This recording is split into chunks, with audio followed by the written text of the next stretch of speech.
Buenas tardes. Antes de comenzar a hablar de lo que nos tiene aquí reunidos en este momento, quisiera comenzar por contextualizar sobre lo que es el derecho. El derecho se concibe como las normas jurídicas que permiten dirimir conflictos que vienen de la rama de las ciencias políticas o sociales, la ciencia del Estado, la ciencia del poder y que generalmente se tiene la percepción de que es un derecho nacional, de que es un derecho que cobija normas jurídicas que dentro del ordenamiento jurídico nacional, que en este caso es nuestro país Colombia. En este sentido, quisiera disponer que el derecho abarca varias ramas. Una de esas ramas es el derecho internacional, que es bastante amplia. Entre eso está el derecho que se divide entre derecho internacional público y derecho internacional privado. Sobre este último voy a hacer referencia en el presente video. Mi nombre es Hanna Gabriela Ome Guzmán, soy estudiante de Derecho de la Universidad La Gran Colombia. Esta área corresponde a Derecho Internacional Privado y Contratación Privada y me permitiré en este momento hablar sobre los conceptos fundamentales del Derecho Internacional Privado y sus fuentes. Cuando hablamos de la razón de ser del derecho internacional privado, nos referimos a esa necesidad, el por qué existe este derecho. En el presente corresponde a el derecho internacional privado tiene su razón de ser en la necesidad de regular las relaciones jurídicas entre personas de diferentes ordenamientos jurídicos. Esto se ha diferenciado del derecho internacional público, porque el derecho internacional público regula relaciones entre estados y otros sujetos internacionales como las organizaciones internacionales o entre estados y estados o entre personas y estados. En este sentido, cabe preguntarnos por qué tiene la connotación de internacional y por qué tiene la connotación de ser privado. Cuando hablamos de la connotación de internacional, de derecho internacional privado, decimos primero que tiene un factor nacional y posteriormente es su objeto como tal el que goza esa naturaleza de ser internacional, que son todas aquellas situaciones o relaciones de carácter internacional que se presentan entre los particulares. Entonces, su connotación de internacional la da esa relación o esa situación con el extranjero que lo pone en contacto con otro o más ordenamientos jurídicos diferente al nacional. Por ejemplo, una situación que se presenta entre el ordenamiento jurídico colombiano y el ordenamiento jurídico de Puerto Rico. Asimismo, tenemos la connotación de por qué es privado, que esto corresponde a porque atiende relaciones entre particulares, esto es personas naturales o personas jurídicas de diferentes estados y asimismo la participación del Estado con otros particulares cuando el Estado se encuentra en desarrollo de actividades como si se tratara plenamente de un particular. Lo anterior nos permite preguntarnos por qué existe el derecho internacional privado. En este sentido, hablaremos de que existe porque hay legislaciones diferentes, porque existen legislaciones diferentes y también existe un comercio internacional que requiere reglas que resuelvan conflictos de competencia o de leyes. Por esto es necesario que exista una reglamentación jurídica que estudie las controversias que hay entre particulares nacionales y extranjeros. No obstante, estas normas, denominadas como normas de colisión, que son aquellas que entran a resolver los conflictos de leyes y de jurisdicciones, tienen su objeto principal en impartir justicia y en respetar siempre los derechos fundamentales de estos particulares nacionales o extranjeros. Quisiera hacer la salvedad ahí en referirnos a las normas de colisión, que son aquellas normas que son de diferentes, siendo de diferentes jurisdicciones o diferentes países, tienen y teniendo un supuesto de hecho común, su consecuencia jurídica es completamente diferente la de un país y la del otro. Por eso estas normas entran en choque, pero son las que posteriormente entrarán a dirimir qué legislación es aplicable dependiendo de los aspectos que vamos a concebir posteriormente. En este segundo momento pasaremos a hablar del contenido o de los temas que abarcan el derecho internacional privado. Para este evento, Monroy Cabra nos ha dividido en cómo las diferentes doctrinas, digamos que lo han dividido dentro de su ordenamiento jurídico. Para ello, en la doctrina francesa establece que ha sido muy seguida por Latinoamérica y que abarca completamente temas de jurisdicción y competencia, de conflicto de leyes, de nacionalidad y de la situación jurídica de extranjeros. También habla de la doctrina italiana y alemana, que explica que estudian únicamente el conflicto de leyes. Sin embargo, manifiesta que el derecho internacional privado pues también abarca temas de nacionalidad, de conflictos que surjan de las situaciones jurídicas de los extranjeros, y que esto también abarca el derecho administrativo, el constitucional y el derecho internacional público. Asimismo, establece que en el derecho inglés o estadounidense se establecen como los problemas que hay de elementos normativos de otras jurisdicciones, y si el juez o tribunal de ese país es competente para conocerlos, lo que ellos denominan como conflictos de competencia, pero que son propiamente conflictos normativos o conflictos de leyes. En el mismo sentido, Monroy Caula establece unas pautas o unos cuestionamientos que debería hacerse un juez en este ámbito del derecho internacional privado para entrar a dirimir o a resolver casos que tengan un elemento extranjero. Para eso se hace 3 preguntas esenciales. La primera es si tiene competencia para conocer de ese caso, que es el conflicto de jurisdicción o de competencia, y en caso de ser competente, ¿qué ley sería aplicable a ello? Este es el conflicto de leyes. Y finalmente, ¿qué efectos jurídicos emanarían de esa sentencia dictada en el extranjero? Para lo cual se trata como de un ámbito o un reconocimiento de la ejecución de sentencias judiciales que han sido emitidas en el extranjero. Para lo anterior, es importante determinar que hay una división en que el derecho internacional público tiene normas de orden internacional, predominan las normas de orden internacional, y en el derecho internacional privado pues predominan las normas de carácter interno. Para nuestro ordenamiento jurídico, Monroy Caura lo ha establecido como las normas que hay en nuestro ordenamiento según la pirámide de Kelsen. Entonces está la Constitución, que habla sobre específicamente derechos fundamentales, las leyes, que son nuestro Código Civil y el Código de Comercio especialmente, y las normas que regulan una materia especial. Cabe resaltar que el ordenamiento jurídico colombiano, no como otros estados sí lo han hecho, no ha adoptado una legislación sobre derecho internacional privado.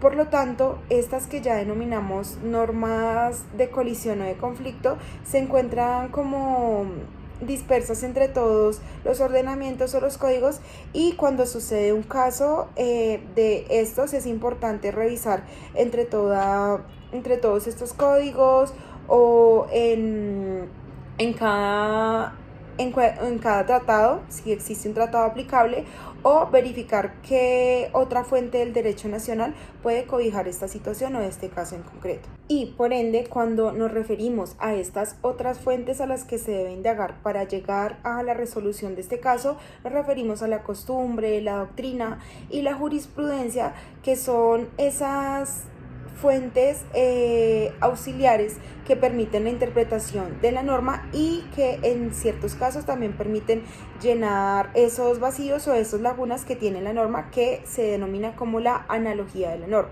Esta analogía de la norma, o también conocida como analogía legis, es una técnica interpretativa que se utiliza para estas fuentes que ayudan a interpretar estas normas, a estas fuentes auxiliares.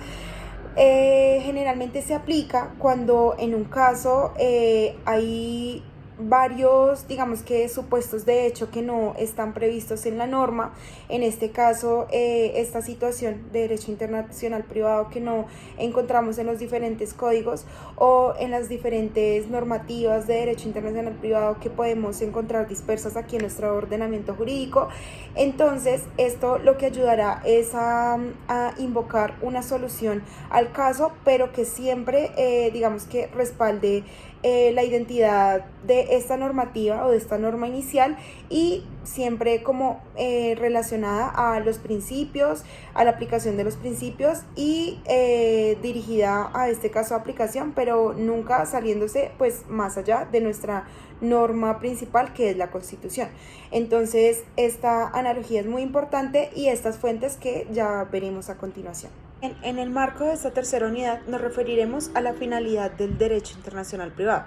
En este sentido, hablamos de una finalidad completamente dirigida a la justicia, que es la finalidad, digamos que común del derecho. Sin embargo, que su aplicación va dirigida o direccionada hacia un elemento extranjero. También hay quienes manifiestan que esta finalidad va dirigida hacia el respeto al elemento extranjero y las personas y comunidades pues interesadas en él. Esto nos manifiesta y nos deja de presente que no puede existir una vulneración de derechos hacia el elemento extranjero o hacia la persona extranjera, puesto que estos derechos fundamentales se encuentran completamente protegidos y hay una igualdad en derechos porque esta misma igualdad se predica respecto de todas las personas. Asimismo, Monroy Cabra nos manifiesta que otra de las finalidades es encontrar soluciones o una armonía a nivel de las legislaciones o de normas de colisión. Sin embargo, establece que la finalidad verdadera es determinar cuál es la aplicación de la norma pertinente sobre el caso ius privatista internacional. Para referirnos al caso ius privatista, es aquel que configura o aparece conectados varias circunstancias del elemento extranjero. Estas circunstancias, que se conocen como circunstancias de internacionalidad o multinacionalizadoras, son circunstancias que nos pueden unir un país con un país extranjero. Por ejemplo, la nacionalidad, el domicilio o, por ejemplo, una circunstancia de relación jurídica que puede ser, por ejemplo, recaer entre derechos reales o demás. En razón a la naturaleza del derecho internacional privado, Monroy Cabra se ha permitido manifestar que la doctrina ha adoptado varias posiciones. Entre esas posiciones ha establecido que el derecho internacional privado es un derecho público, privado o ambos a la vez. También han establecido los doctrinantes que hace parte del derecho público interno, o que se constituye un aspecto del derecho interno netamente, o que es una rama del derecho internacional. Sin embargo, la posición que ha adoptado Monroy Cabra en el presente y la que realmente más se acopla como naturaleza es la posición sui generis, que en principio antes de pasar a explicarla, quisiera manifestar que un aspecto sui generis se refiere a algo en particular o algo que representa unicidad, o que lo que en latín significa algo de su propio género.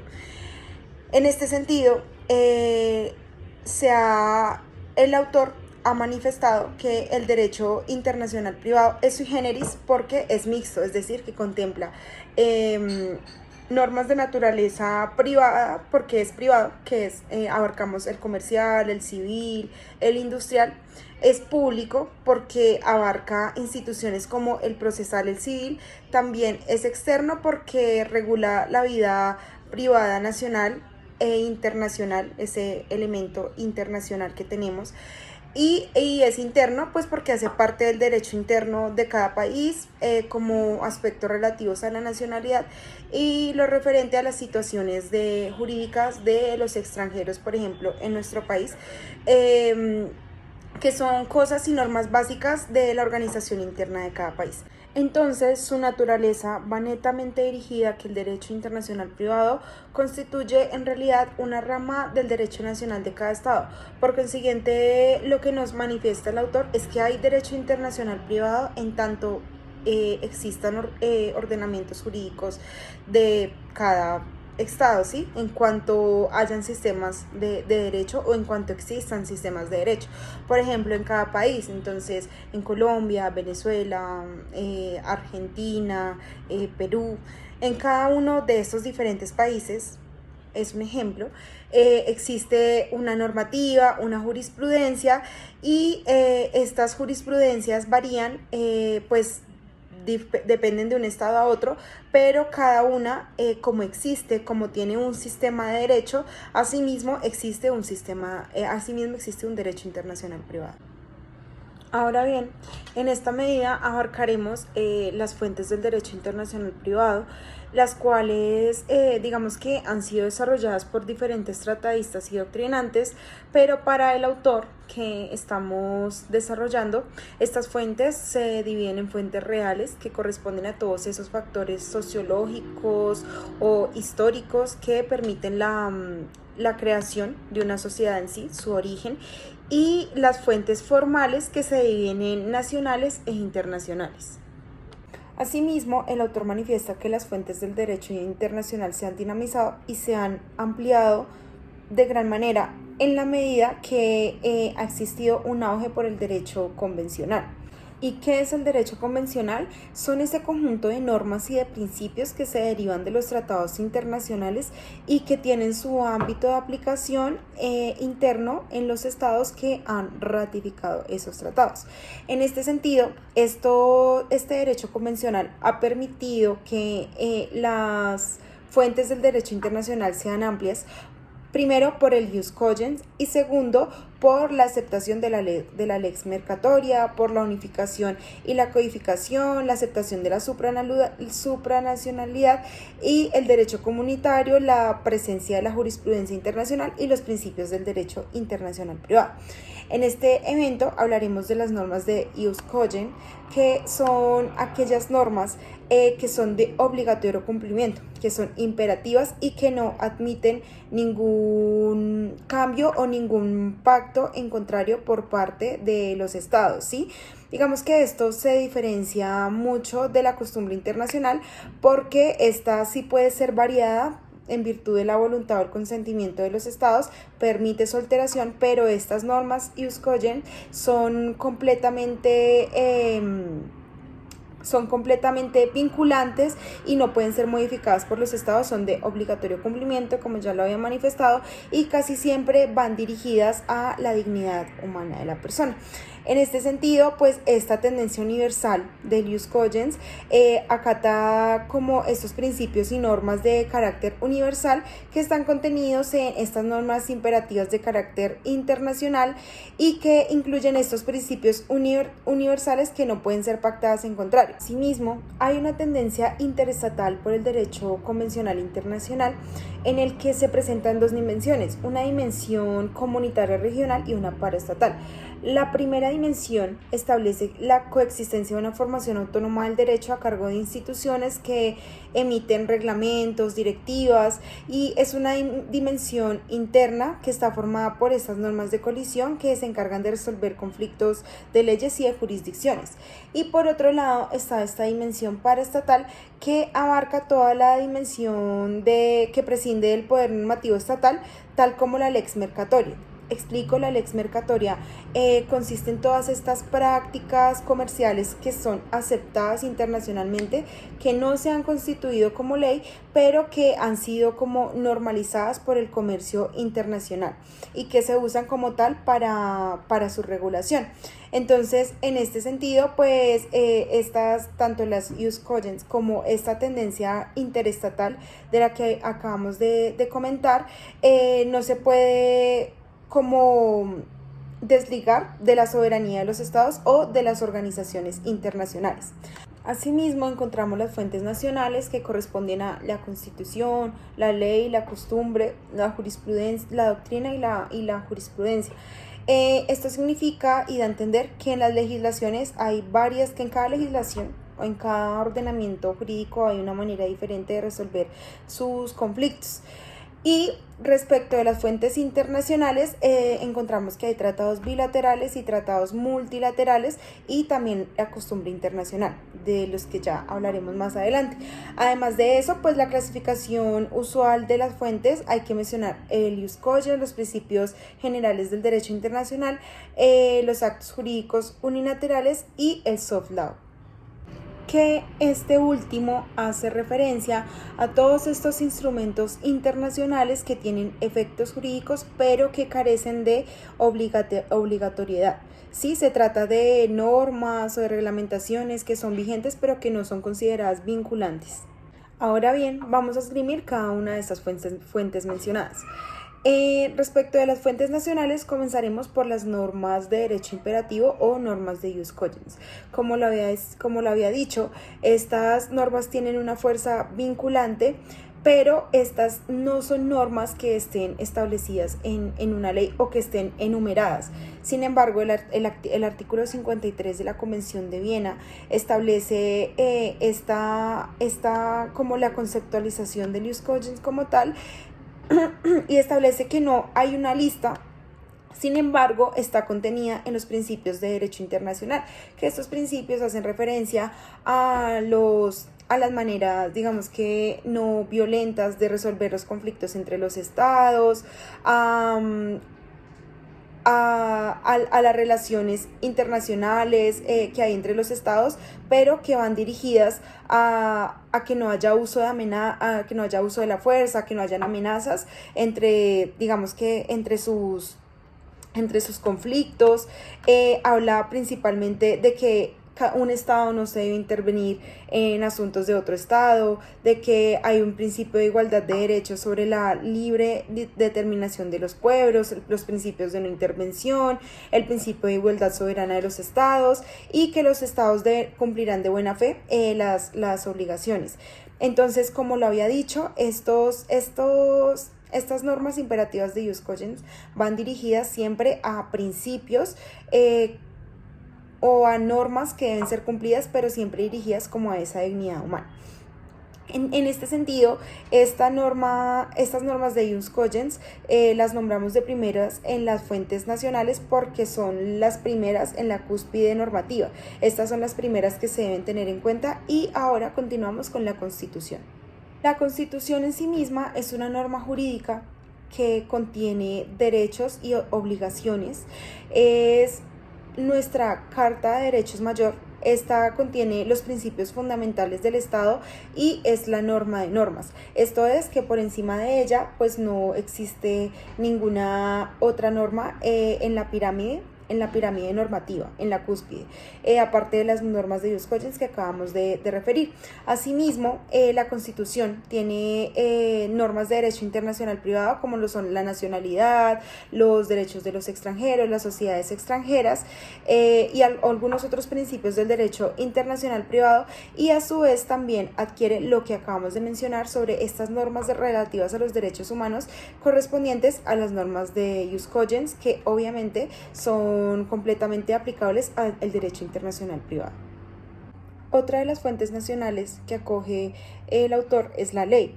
En esto dispone que hay algunos estados que han adoptado una ley específica sobre derecho internacional privado, pero hay otros estados que solo han acogido como normas y principios al respecto en sus códigos civiles o de comercio, o es que han regido sobre materias especiales al respecto.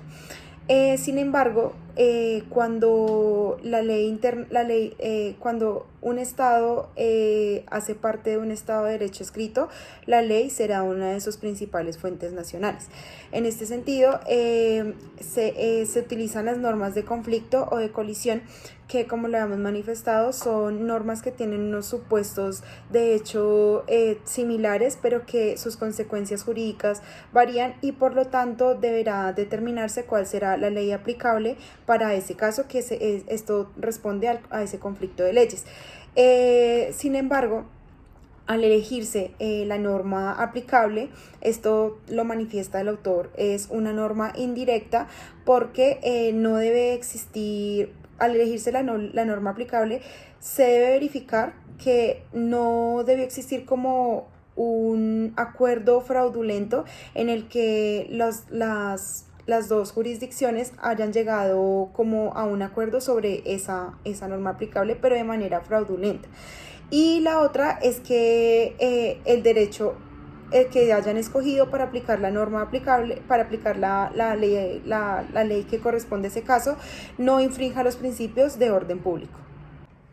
Ahora bien, cuando nos referimos a la costumbre, nos referimos a una práctica que sea continua, reiterada, repetitiva, que sea uniforme, que sea pública, que no vaya en contravía de la ley. Y es importante que esta costumbre en el derecho internacional privado sea probada. Sí, digamos que se han definido las situaciones en las que la costumbre corresponde a una fuente, para el caso de concreto corresponde una fuente de aplicación principal, que es cuando de pronto la norma no contempla ese supuesto fáctico, o cuando de pronto la norma necesita que se le llene un vacío, entonces la costumbre entrará a regular, también para determinar la validez de derechos legislados y en situaciones sobre todo de complementación, o para suplir pues algunas cuestiones que no haya en la legislación. Pero es una fuente realmente que se utiliza de una manera reiterada en todo el ámbito del derecho internacional, bien sea público o bien sea privado. Tenemos la jurisprudencia como una fuente formal del derecho, que consiste en todo este conjunto de principios, razonamientos o criterios o decisiones de los jueces que se hacen vinculantes para decisiones posteriores. Estos jueces se encargan de la interpretación de las leyes y les otorgan sus criterios para que posteriormente sean aplicados a casos en concreto. Esto es lo que constituye también un precedente. Son todas aquellas decisiones judiciales que resolvieron un determinado problema jurídico y que se utilizan para resolver casos futuros. En este sentido, la jurisprudencia es obligatoria para los países que tienen el common law. El common law son todos estos, es un sistema de derecho no escrito, más interpretativo. En estos países el precedente es una fuente, digamos que obligatoria, pero en los países del derecho escrito o de civil law, el precedente es solo una fuente como que ayuda a llenar los vacíos de la ley. En este caso, en Colombia se ha determinado constitucionalmente como una fuente auxiliar del derecho, que también ayuda como a suplir estos vacíos de la ley.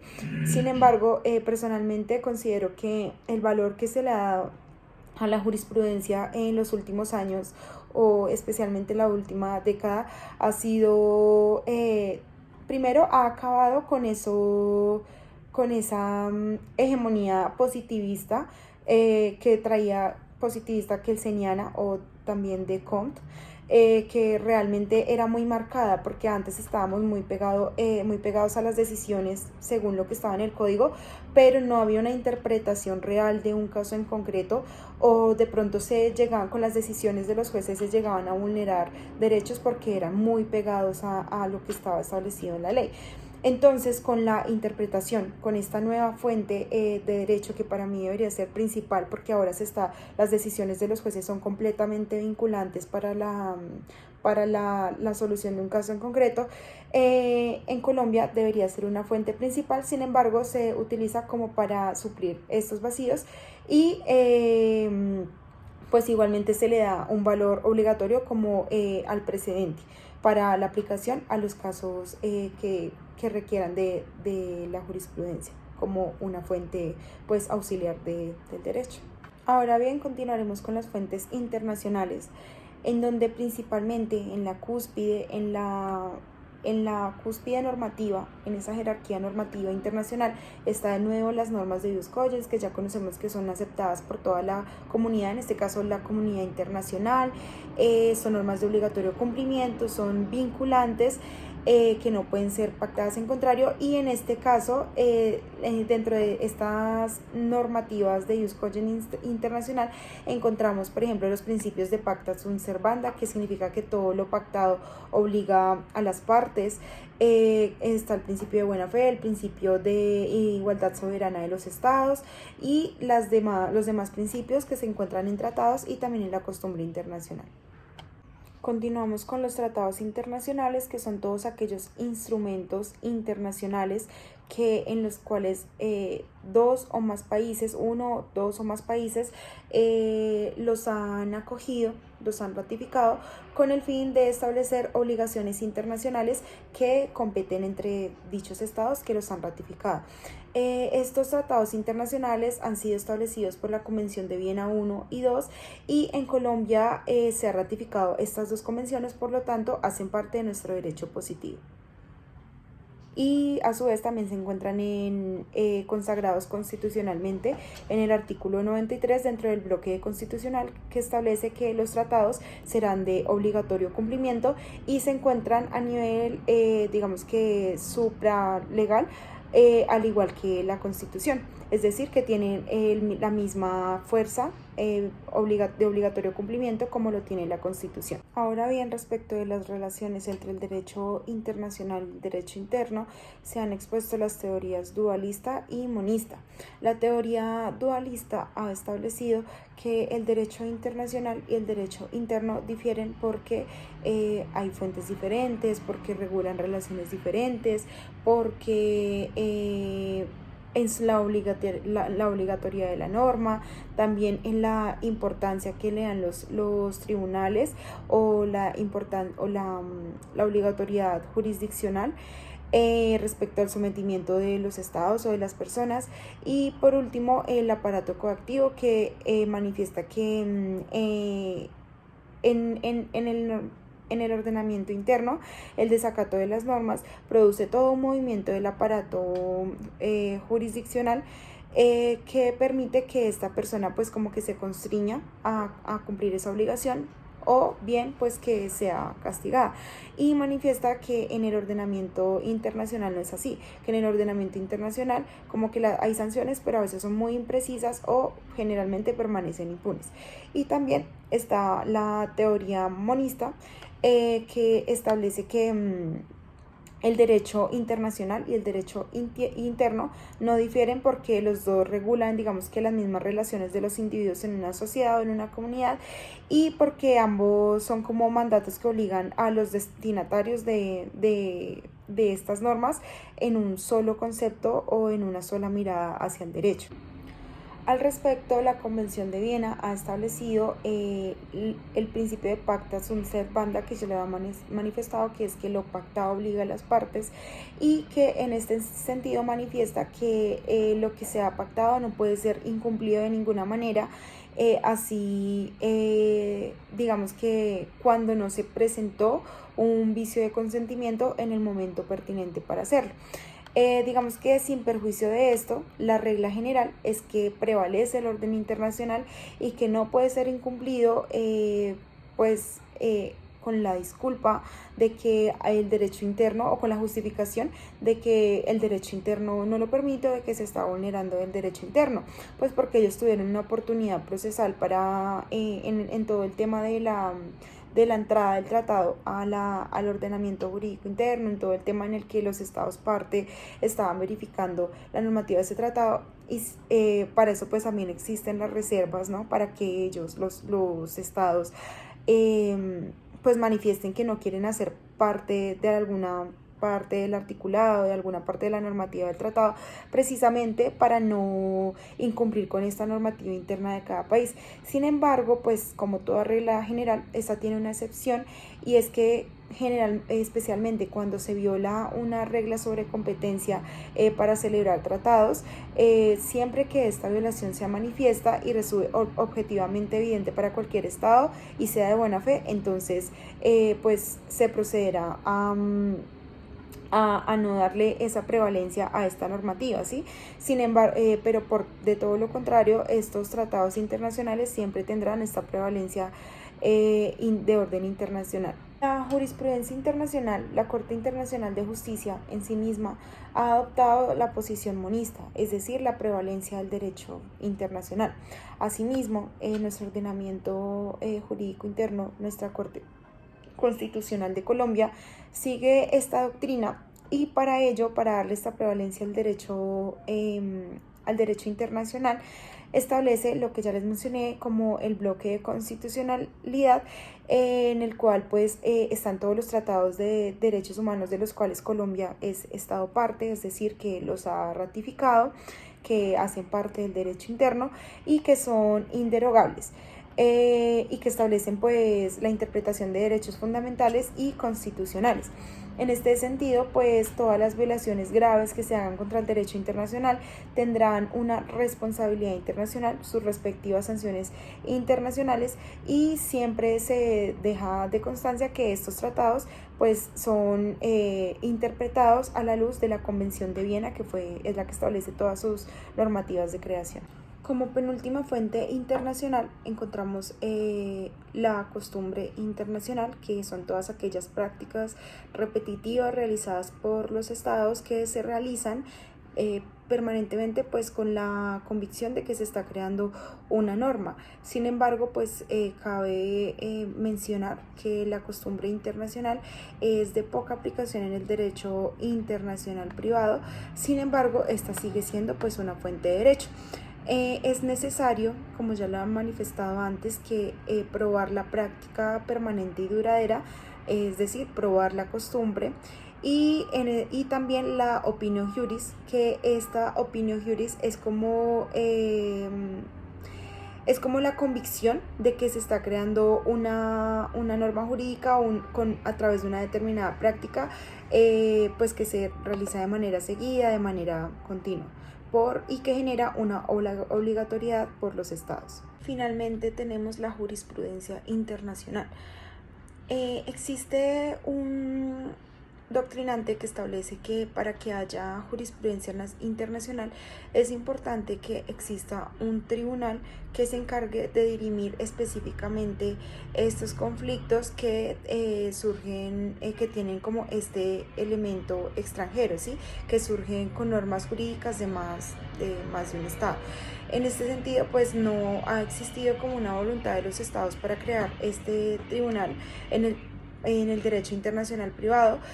Sin embargo, pues existen estas normas de colisión o de conflicto que se encargan como de dirimir estas situaciones de derecho internacional privado, para establecer la ley aplicable y la competencia, pero no existen tribunales internacionales encargados de aplicarlas como tal.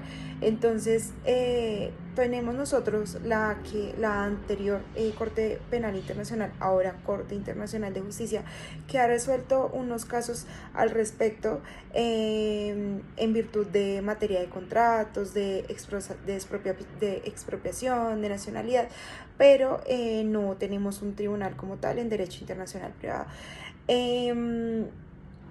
Sobre ello, pues como sabemos, pues la jurisprudencia emana de tribunales, y pues este es un requisito que se requiere y pues no está. Sin embargo, la jurisprudencia internacional se ha manifestado que puede emanar de tribunales nacionales extranjeros. En este sentido, pues uno de los tribunales que se ha establecido para dirimir esos conflictos, o que se ha establecido como tribunal para resolver estos conflictos, es la Comisión de Reclamaciones, la cual se formó para resolver conflictos o reclamaciones entre dos o más estados instaurados por particulares, por pérdidas o daños que se les hayan sufrido a ellos o a sus bienes. Eso termino. Damos finalización a los conceptos generales y a las fuentes generales del derecho internacional privado. No sin antes terminar con una frase de Cervantes que me parece muy importante traer la colación, que dice que donde hay fuerza de derecho se pierde cualquier derecho. Y esto es importante porque en el marco del derecho internacional, bien sea público o privado, hemos visto a lo largo e históricamente que los derechos se han conseguido, digamos que de una manera vulneratoria a la dignidad humana, porque pues los estados siempre han estado como en busca de su soberanía y de otras situaciones con las que no había existido el derecho. Sin embargo, esta institución del derecho internacional privado me parece muy importante porque más allá de regular o de querer regular situaciones del derecho internacional público como lo son las relaciones entre los estados, pues se regulan relaciones propiamente de los particulares, que es bastante importante porque así se da una construcción más sólida como tal de lo que es el derecho.